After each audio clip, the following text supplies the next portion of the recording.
Avui us volem parlar de Lobo Feroz, una pel·lícula que arriba als cinemes aquest divendres, un d'aquells thrillers que enganxen, que et fan dubtar en tot moment de tots els personatges, que et manté en tensió permanent des de la primera escena i que, a més, està constantment esquitxada per l'humor negre. El mismo modus operandi que las anteriores. El hijo de puta le ha cortado la cabeza. I de què va la pel·li? Doncs explica la història d'un policia que treballa, podríem dir, al marge de la llei i d'una mare que també és capaç de tot per trobar un pederasta responsable de terribles crims. Doncs bé, avui l'actriu que interpreta aquesta mare, l'Adriana Ugarte, ens acompanya, i també el Rubén Ochandiano, que es posa a la pell d'un pare de família a qui acusen de ser aquest pederasta. Adriana, Rubén, bon dia. Buenos días. Hacer una película es casi como un parto, supongo, desde que os dicen tendréis el papel, os llegan los guiones, lo estudiáis, lo rodáis, hay la postproducción. De eso ha pasado ya tiempo. Ahora que estáis a nada, a horas del estreno, habéis preestrenado, pero del estreno puramente en las salas de cine, ¿cómo os sentís? ¿Cuál es la sensación? Con muchas ganas, con mucha ilusión. Al final sí es un poco esto que dices de criatura, que estás deseando, que ya no sé si como mamá, pero un poco como acompañante, como ser que se pone a su servicio, estás deseando que llegue al público, porque al final lo haces para ellos. De hecho, el otro día, como decías, hicimos el preestreno en Madrid, era la primera vez que veíamos la película con público, y yo sí sentí después esta especie de relajación de la adrenalina de, bueno, ya está. De alguna manera ya está. Sí, sí. Y es que gustó mucho. Sí, sí se sentía como algo bonito en la sala, ¿verdad? Me sorprendió como esa acogida y ese calor. Yo no recordaba como una ovación tan linda y tan larga, ¿no? Total. Y esto que se sentía durante la proyección del público haciendo... ¡Ah! Estas cosas así como de esas reacciones que dan... Pero es que es constante. Y como una risa nerviosa de... ¡ay! Claro, es que es una peli, es un thriller, eso, que engancha desde la primera escena, que dices, ¿qué ha pasado con las niñas? ¿No? La primera escena que ves, que te mantiene en la tensión de por dónde están yendo, qué está pasando, qué quiere hacer este personaje. Una ambientación oscura, casi diría que asfixiante. Yo no sé si es la idea que teníais en la cabeza cuando visteis el guión o si esto lo habéis visto a posteriori de hemos generado todo eso que el director quería y yo a lo mejor en mi cabeza la historia era distinta, iba para otro lado. Bueno, no era tan distinta en la realidad como en el guión, pero igual yo no pude intuir la densidad que luego tendría la película. Creo que eso tiene mucho que ver con Gustavo y creo que ha hecho un trabajo muy chulo con todos los departamentos, ¿no? Y creo que al final poder generar, ¿no?, este producto y poder combinar estos estilos era algo que se escapaba a mi alcance y que creo que tiene que ver con su talento. A mí la película, sabéis, no sé si lo hemos contado, que es un remake de una película israelí llamada Big Bad Wolves. Me costó un poco despegarme del material original, la verdad, tanto en la lectura de guión como durante el rodaje. Me puse a las órdenes de Gustavo y al servicio de la película, pero creo que realmente fue el otro día, cuando la vi en el cine con la gente, cuando me di cuenta de la película que era. Sabíamos más o menos lo que estábamos haciendo, pero creo que el otro día fue cuando me di cuenta de verdad de lo heavy, lo macarra y lo apasionante que es la película. Y a mí me encanta el toque de humor, porque tú estás con esa tensión horrible, pero hay un chiste ahí que pum, que no desentona. Pero no estaba buscado, ¿eh? No, o sea, de repente yo creo que esto surge por lo extremada que está la violencia, ¿no? Que de repente se convierte a ratos en un esperpento maravilloso. Entonces, no sé si es un ejercicio también que hace la mente para descomprimir y que a lo mejor si sacaras esas secuencias de contexto y las pusieras en otra película más ligera, quizá no te harían gracia, ¿no? Igual te hacen gracia porque el contexto es muy duro. Es aquello de no poderte reír en situaciones de tensión, ¿no? Que es cuando te entra la risa. Y mola mucho lo irreverente de la película que te lo permite. Claro. Y de repente la sala está en ebullición. Había algunas cosas de algunos personajes que sí aparecían en guión. De hecho, yo tenía con algún chiste, pensaba, ay, no sé dónde va a ir esto. Pero las cosas que ahora a mí me hacen más risa de la peli sí tienen que ver con esta cosa de dónde nace la violencia y hasta dónde llega, ¿no? Claro. Adriana, en tu caso, claro, tu personaje sale de la cárcel, intenta recuperar primero a su hija, que ha sido dada en adopción, luego ve que la han matado trágicamente y no solo la han matado, sino que la han violado, la han mutilado, empieza a perseguir a la persona que ha hecho eso, quiere recuperar. Pero a mí hay algo que me ha sorprendido muchísimo, que es que yo cuando te empecé a ver, yo no te reconocí de primeras y se lo contaba esta mañana. De la primera escena yo O sea, dije, ¿no? Sí. ¿Dónde está? Y luego dice, ay, que es ella, que viene mañana, claro. Pues me hace una ilusión que no te imaginas. Pero claro, ¿eso cómo te preparas? ¿Cómo? Porque físicamente incluso hay un cambio. Esto era, sí. Pues al final hicimos un trabajo meticuloso y muy bonito y muy divertido. Y Elvira Mínguez, impresionante actriz, amiga y muy, muy buena coach, me propuso dar este salto y desmarcarme un poco de este concepto de embellecimiento que casi siempre parece que nos tiene que acompañar a las actrices. Me dijo, si quieres empezar a trabajar en otros personajes y experimentar otras cosas, te tienes que atrever y el paso lo tienes que dar tú. Así que nos pusimos manos a la obra, hicimos una propuesta arriesgada al director y sorprendentemente, porque es raro que un director hombre te compre este tipo de propuestas, accedió. Entonces, pues fue un proceso de mucha concentración. Para mí era sobre todo importante que esta propuesta física estuviera diciendo algo de un mapa de traumas interno, que estuviera conectado, no solo que fuera como una especie de desafío, jugar con el espectador a ver si me reconoces o no. Tampoco, no era esto, ¿no? Para mí el cuerpo tenía que estar hablando del alma de Matilde. Y eso, lo que decimos, es un proceso, supongo, de verte muchas veces delante del espejo, de encontrar la postura corporal, la mandíbula. Bueno, yo no uso mucho el espejo. No. Prefiero que venga de una sensación y de una... No, creo que al final, cuando te ves a través del espejo, ya elaboras una descripción de lo que estás viendo. Y entonces te separas un poco de la sensación. Prefiero no pasarlo tanto por el juicio, ¿no? Y por la mente. Y es difícil o fácil empatizar con el personaje, porque es raro preguntarlo porque, a ver, es muy salvaje tu personaje, sí. Pero es verdad que no deja de ser una madre capaz de todo por vengarse de alguien que ha hecho mucho daño a su hija. Bueno, eso ya dependerá de la respuesta del público, ¿no? Yo no intenté crear un personaje con el que el público empatizara, ¿no? Solo quería hablar de Matilde, contar lo que le pasaba, darle voz, pero no buscaba que fuera accesible ni siquiera. En cambio, Rubén, en tu caso, a mí también me ha fascinado un punto, que es tu personaje es un ser despreciable, o así lo perciben buena parte de los personajes, ¿no? Pobrecito. Bueno, es lo que ella cree.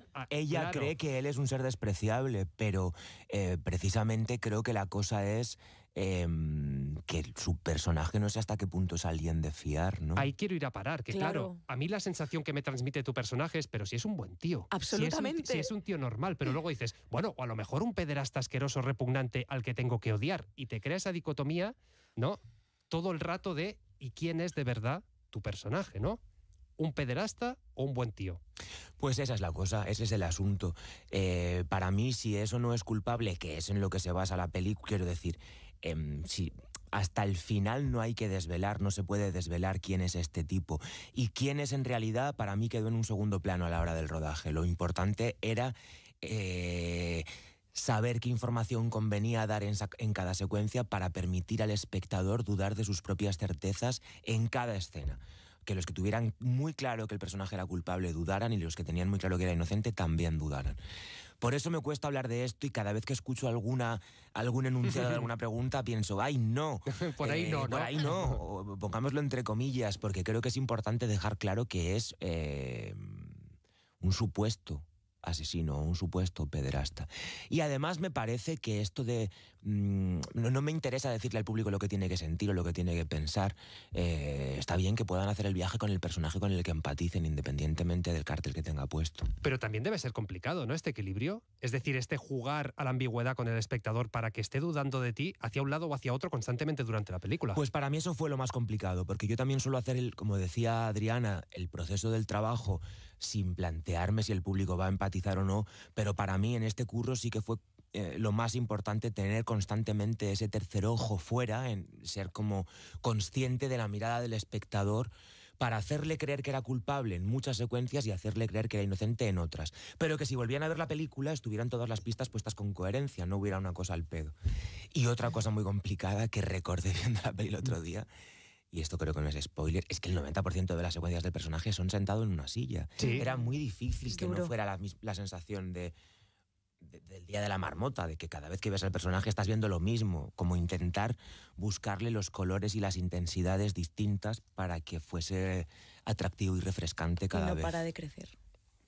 Y viéndolo Es pasa. brutal. Y viéndolo pasa en la película. No se lo haces pasar muy bien tú. No. Adriana? Digo, no se lo haces pasar muy bien tú. Bueno, le practico una terapia sensorial. Sensorial. Sí. Generamos multiorgánica. Generamos spas en Lobo Feroz. ¿Verdad? Por decirlo así. No sé si iría mucha gente. Y luego está Javier Gutiérrez, también buenísimo en su papel. Sí. ¿Cómo ha sido trabajar con él? Pues ha sido, yo creo que muy bonito porque encarnaba el personaje de una manera maravillosa. No ha habido, es verdad, la relación entre actores que quizá en época pre-pandemia o post-pandemia se hubiera dado, ¿no? Estábamos ahí que... Es verdad que al rodar en confinamiento... fue muy duro. Íbamos de la habitación del hotel al set y del set a la habitación del hotel. Entonces, y no podíamos ni bajar a cenar, nos subían la bandejita con la cena. Pero sí, creo que esto ayudó y no sé si incluso si no hubiera habido confinamiento lo hubiéramos hecho distinto, porque no sé si consciente o inconscientemente manejábamos la certeza de que era tan heavy lo que teníamos que hacer, que fuimos muy higiénicos los tres, o sea, muy respetuosos con el espacio del otro, muy cómplices, muy compañeros, nos miramos mucho, nos apoyamos mucho, pero... No había lugar como no nos para comunicábamos, la broma ni o sea, nada de íbamos eso. del camerino ni tampoco lo buscábamos. No. Qué duro, ¿no? Por eso trabajar en esas condiciones. Pero molaba mucho porque las primeras frases que nos dedicábamos eran frases del personaje. Igual no te habías dicho buenos días y lo primero que decías era quiero saber dónde está la cabeza de mi hija. Claro. Pero no de rollo, no era muy de rollo método, ¿eh? O sea, porque en realidad yo nos recuerdo intentando acercarnos, o sea, como de, hola, ¿qué tal? Bien, tú. Pero no nos salía, o sea, había algo ahí de que las energías... Claro, es que fíjate, han dicho confinamiento y parece ahora como que confinamiento de otro siglo. fue como aquello que dices, uy, eso pasó. Parece irreal, ¿no? Es que la peli se rodó hace 2 años, ¿eh? Ya, buah. Es brutal, es que ha pasado mucho tiempo. Oye, y han pasado muchas cosas. Los dos sois chicos Almodóvar. Tú, Adriana, en ¿verdad? Julieta, tú en Los Abrazos Rotos, no habíais coincidido por eso, ¿no? No.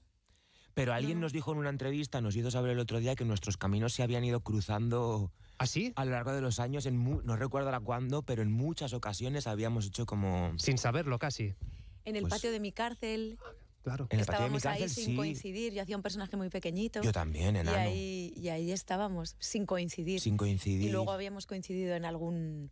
Bueno, una vez en un showroom que Sí. fuimos... Bueno, yo fui a que me prestaran ropa. Alguna vez en Málaga. Eso se hace. Te voy a... Jope, un montón. Que sí se Se hace, hace claro, todo el rato. Todo el rato. O sea, ¿esto es un showroom de estos prestado? Sí, señor. Ah. Sí, señor, totalmente. Eso es una fantasía, pero no podemos ir todos, ¿no?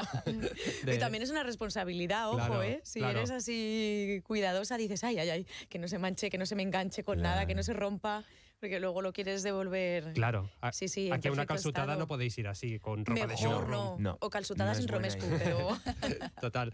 Que os decía, ¿cómo es trabajar con Almodóvar? El otro día lo hablábamos Qué precisamente, curioso, sí. qué curioso.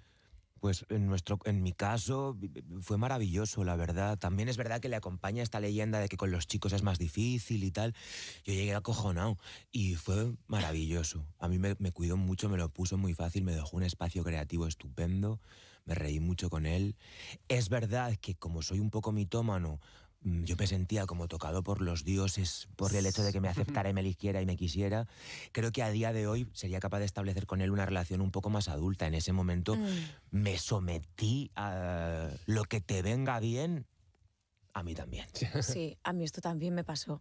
Y es verdad que conseguimos tener una relación con una química, diría, muy chula, muy bonita, pero sí flotaba en el aire, al menos por mi parte, todo el rato el miedo, ¿no? Yo tenía mucho miedo de hacer algo que le disgustara, que no le encajara e incluso el rodaje fueron 12 semanas, yo hice 6, Emma hizo 6 y yo hasta la semana 5 y media dije, me va a echar. Sí, ¿eh? Sí. Te veías con el finiquito de Pedro. Todo el rato, o sin finiquito, no importaba, lo que importaba era que me fuera a echar. Y si tienes ese miedo a que no le guste, sientes que, claro, que también, ¿no? Esta cosa de idealización, que vas a fallar a un ser muy especial. Mitológico casi. Y lo es. Habéis hecho un montón de personajes. Los dos nominados a los Goya. Tenéis premios. Tú, por ejemplo, Adriana. Poco nominados. Voy a aprovechar para decir ¿Reivindicas más esto. nominación? Hombre, Adriana y yo somos personas infrapremiadas en este país. Suscribo. Pues igual va llegando el momento, ¿no? Nos han nominado una sola vez a cada uno. Bueno, Adri dice que no, y yo he tenido que aprender a que no, reconozco. Durante un tiempo me hacía pupa no sentir el abrazo de los compis. A mí también me pasa, lo que pasa creo que ya me he despojado de, claro, yo también. de Ahora la ya un ilusión poco me la y la suda. expectativa. He puesto la ilusión en otras cosas. Yo también, pero durante puedo años manejar. he tenido que tratar el asunto de, el mundo me dice, mis compañeros me dicen, qué guay, te veo en tu trabajo y tal, pero luego no estoy nominado nunca, me habéis nominado hace 25 años. Yo también. O sea, pero eso es el inconformismo. 20 algo. No, porque al final estáis trabajando en proyectos chulísimos que para un actor... Tiene más que ver con los afectos, claro, creo, con que la nominación te hace sentir como acogido con calor por que la te compañía. Ven. Claro, o sea, por los compañeros. Dicen, me han Bueno, visto. pero el público os vemos y os reconocemos por la calle, que eso creo que también, ¿no? El abrazo del público, Al aparte final del de los trabajar es lo más importante, claro que sí. Es verdad. Gracias. Pues oye, ahora el lobo... Es un poco como los likes, ¿no? De las redes sociales, ¿no? Necesito saber que hay alguien pero ahí. los likes nos han talado a todos, ¿eh? O sea, las redes sociales nos han jodido la vida y somos personas... O sea, ojalá pudiera prescindir de ellas, porque al final... Estaría muy bien, sí. Total. Yo os apoyo. Yo es que no tengo ni Instagram. No tengo ni Instagram. Yo me lo no tengo quité, Twitter. pero me debería obligaron a volver. O sea, al final es difícil dedicarse a Yo lo esto y no congelé tener. también durante un tiempo y luego tuve que volver y parece que se ha convertido en una herramienta necesaria. Total. Casi indispensable para poder ejercer tu profesión. Total. Es un poco loco. Pues Adriana Ugarte, Rubén Ochandiano, os damos el premio del Aquí Cataluña. Muchas gracias, qué emoción. Bueno, Quiero mamá. agradecerlo a... Os agradecemos mucho que hayáis estado aquí y todos a ver Lobo Feroz en los cines a partir de este viernes. Mil gracias y todo Muchas el éxito. gracias. Cuidado. Compartidlo en las Muchas redes sociales, gracias. ya que hablamos de eso, y no contéis el final, por favor. Claro, claro. Hombre, no. Yo me lo he ¿Cómo callado, vamos a hacer eso? Yo me lo he callado. Cuidaos mucho. Muchas gracias, un beso.